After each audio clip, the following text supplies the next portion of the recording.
Hi, welcome to the video. Make sure to like and subscribe if you enjoy, and comment your thoughts and opinions on the stories. Let's get started. Am I the antagonist for telling my wife to shut up? Last night my wife and I went to go see the Bob's Burgers movie she has been wanting to see. When we got home it was rather late. Around 11:00. I usually go to bed around 9:30 or 10:00 because I wake up for work at 5:30 a.m. I was pretty tired and told my wife I was going to go to sleep. She said okay and put our daughter to sleep. I'm not sure how much later. She comes into our bedroom singing the Friends theme song. She's a fan of the show and was watching it on her phone. She wakes me up and notices and apologizes. I fall back to sleep and was awoken again by her singing. I roll over and eventually fall back asleep. I don't know why, but she kept singing out loud. Not super loud, but loud enough to wake me up. I look at the clock and it's almost 1 a.m. I tell her, babe, do you mind keeping it down? She apologizes and keeps humming. I can sleep with the sound of the show, but her singing kept waking me up. Once again she woke me up at 2 a.m. with her singing, so I turned over and told, will you shut up? I have to be at work in a few hours. She gave me a death stare and got up and went to sleep in our guest bedroom. In the morning, she made me my lunch, and when I went to leave, she called me a jerk for talking to her that way. I asked her nicely to quiet down and asked her who sings while someone is sleeping. It's just inconsiderate. She has been giving me the cold shoulder, but I think I was justified. Am I the antagonist? Now for the top comments. NTA, I'm a light sleeper and I would have snapped much earlier. I don't get why she kept singing. She said she couldn't help herself. She wasn't singing loudly, but it was enough to wake me up. I mean, she could help herself. All she had to do was close her mouth. She sounds shockingly inconsiderate. I would have lost it after the first time. You're definitely not the a-hole. She's a massive R to be singing around someone who's trying to sleep, especially after she knew she'd already woken you once. NTA, it sounds like she was being wildly inconsiderate. Was she drinking or high? WTH. Sounds like she was a bit tipsy TBH. No excuse. Am I the antagonist for saying as you like? When my husband said he would go to bed hungry, okay, this might seem silly, but I'm conflicted on whether I was tired. My husband, 33, is a picky eater, but I know what meals he likes and make sure to cook them all week. I had to give up a lot of good meals to be able to cook him his favorites and make sure he doesn't miss one diner. However, lately he's been complaining about the meals I cook that are his favorites, only because he's just not in the mood to eat this specific meal, so he would try to get me to cook something else right then and there. If I say no, he would go to bed hungry and without dinner. I feel bad, so I just cook what he wants. I got tired of it because it kept happening. Last night he came home and saw the 2 different meals I cooked. He looked at them both and said he wasn't in the mood to eat neither of them and asked if I could cook him another meal. I was upset. I said no. This is all I had on the menu. He made a face and acted sad and then was like, are you sure? I would have to go to bed hungry. Wouldn't that make you feel sad?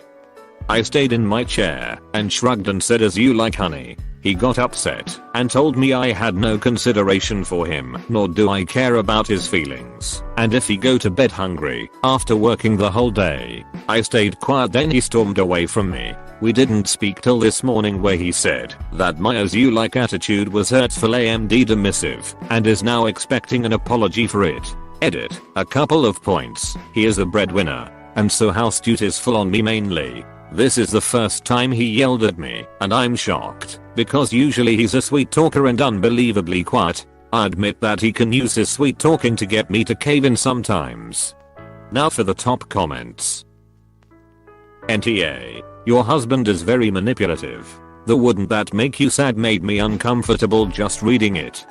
This needs to be higher. There is something intentional here from the husband. He is either trying to push up into a fight, or he is trying to show her who is boss. NTA, I would have to go to bed hungry. Wouldn't that make you sad? The emotional manipulation he's spewing on you is disgusting. This is revolting. If my husband said this to me in all seriousness with some kind of sad clown face, I don't think I could ever have sex with him again. Am I the antagonist for putting a lock on my son's bedroom door? I, 30F, and my husband, 32 male, have a 10-year-old son who is an only child. My older sister, her husband and 3 kids, who are 12 meters, 7F and 5F, all live down the street, so they are around a lot. This bothers my son as he's a quiet kid who likes his own space and they always swarm to his room to play when they come round, and it's upsetting, especially as there has been a few toy breakages in the past. After talking it over with my husband, we installed a lock on our son's door and told him he can use it to keep anyone he wants out as he's old enough for privacy, though we explained we had a copy of the key too for emergencies. My sister and her kids came round the other day for lunch. This was the first time since the lock had been installed. Of course the kids swarmed towards his room, only to find the door was locked. At first they thought it was stuck, and came to tell me, and I told them that no, it was locked, and it was up to my son if he wanted to let them in to play or not. This upset my 12-year-old nephew who wanted to play with my son's PS5, so he began to try to get me to make my son share. I told him no, I wasn't going to force the issue, but if he wanted to play video games after lunch then he could use my Switch that was hooked up to the TV in the living room.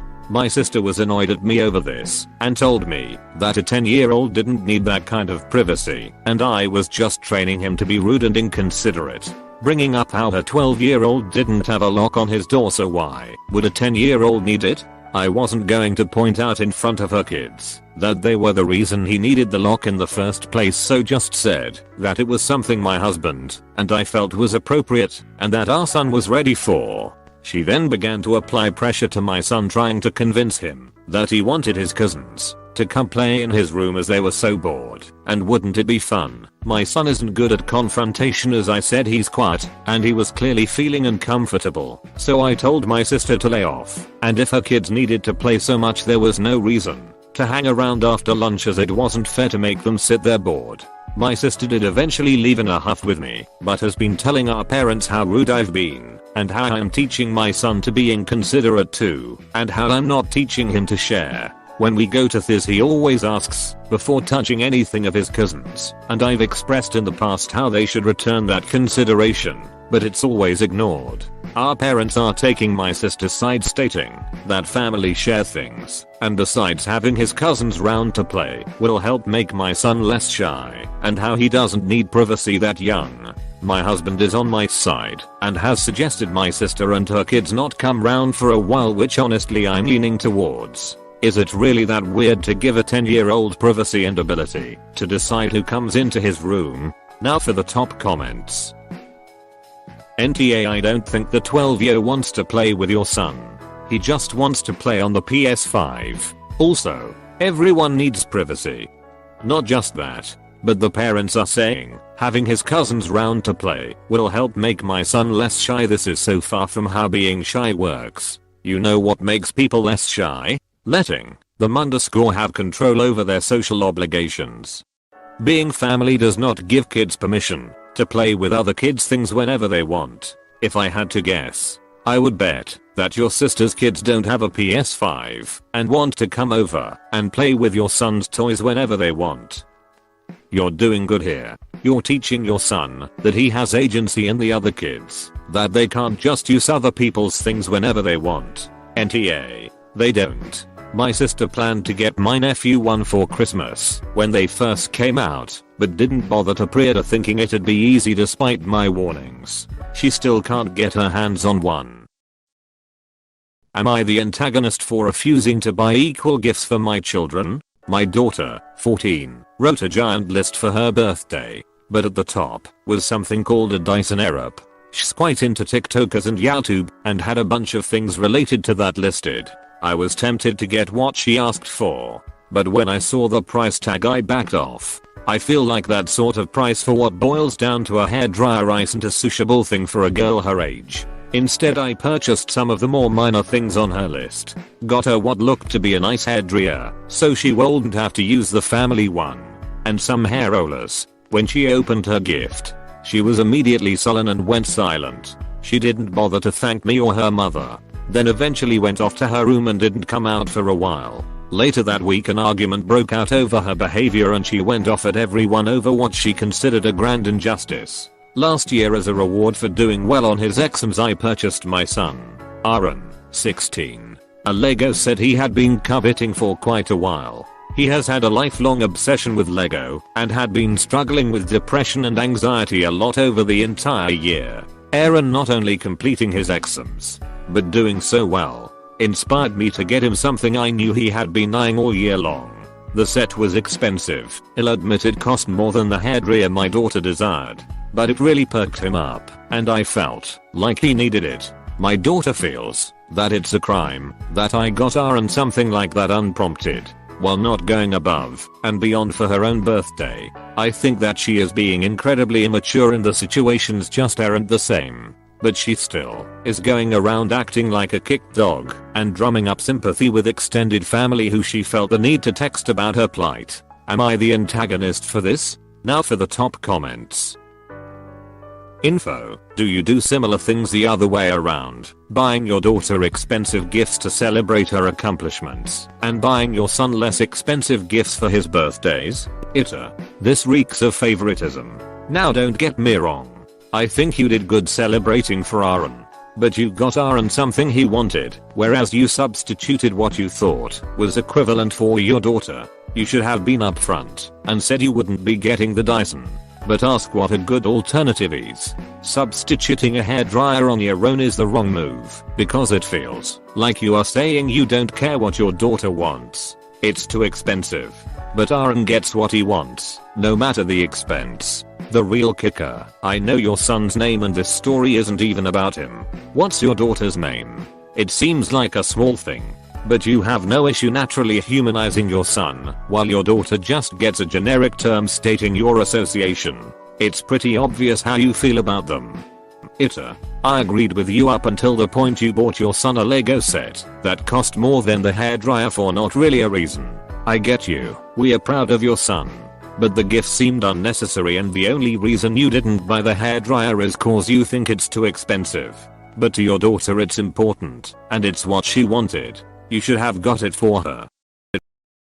Am I the antagonist for uninviting my sister from a trip? So I, 27F, am planning a vacation with my siblings, who are 21F and 19 meters. We are gonna go on a road trip and stay at a lake house my grandma owns. My sister, without talking to me, invited our cousin, who I will call Mary. She is my sister's age. Mary and I do not get along. She is very spoiled and judgmental and always makes rude comments with the excuse of telling the truth. Like last year at our mom's wedding, she told me, in front of a whole group of people, that my dress really showed off my back fat. She said she was just looking out for me. I told my sister Mary was not invited. My sister threw a fit saying Mary is fun and shall keep her away from me. I told her no.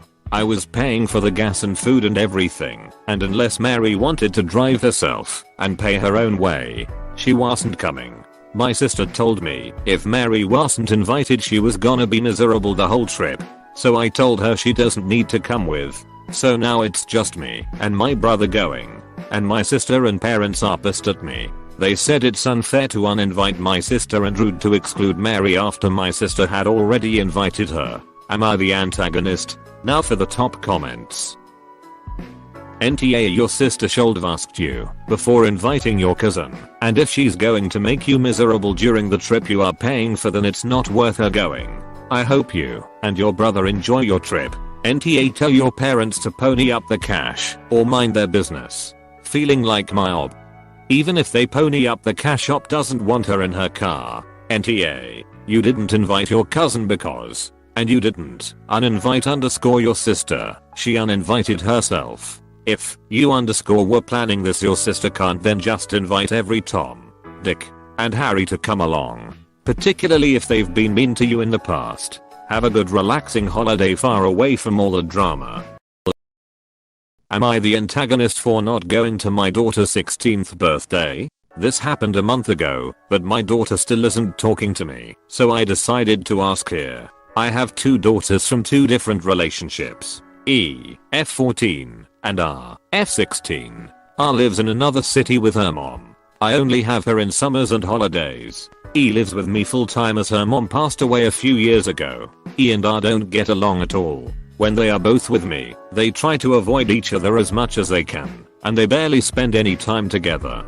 The girl's birthday is 2 weeks apart. I was talking to R about her birthday party. She was very excited and couldn't stop talking about it. At the end of our call she told me that she is gonna have her birthday party 2 weeks after the real day, which meant it would be the same day as E's birthday. I reminded her that it was E's birthday and asked her if there is any reason why she can't have her party on her birthday, or the weekend, or even the next week, or, I don't know, any day other than that day. She didn't have a good reason. She only said that she wanted it to be that day. I tried to convince her to change the day, but she wouldn't change her mind. I asked E if she would change her plans and we could celebrate her birthday another day, but she refused. So I called R and told her I'm not going unless she changes the date because 1. She could choose any day. She knew it was E's birthday.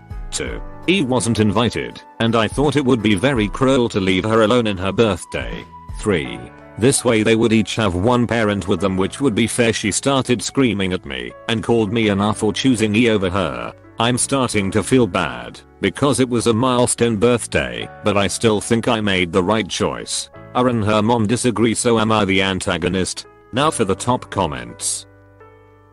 NTA. She knew what she was doing in planning this. If they do not get along, it's a jab, and an especially cruel one, as she knew it would force you to have to choose. I also wonder how much the mom knows about this. Planning a whole party on someone else's day of birth is pretty rude. Planning your birthday party to occur on your half-sister's birthday and demanding dad attend, but not the actual birthday girl, is about as rude and spiteful as it gets. You already have plans to celebrate with the actual day's birthday girl. That's been a long-standing obligation / date for about 14 years now. NTA. She picked that day on purpose, now it backfired. Did it though? Since Op didn't give in to her scheme, she gets to generate a lot of drama, play the victim, and punish him for abandoning her. Seems like she wins either way. NTA knows what she's doing, and it's pretty cruel of her to do that to her sister. Even if she doesn't like her, don't let her get away with that. She has no pressing reason to do so, except to make E feel bad about being left behind. Good on you for standing up for E.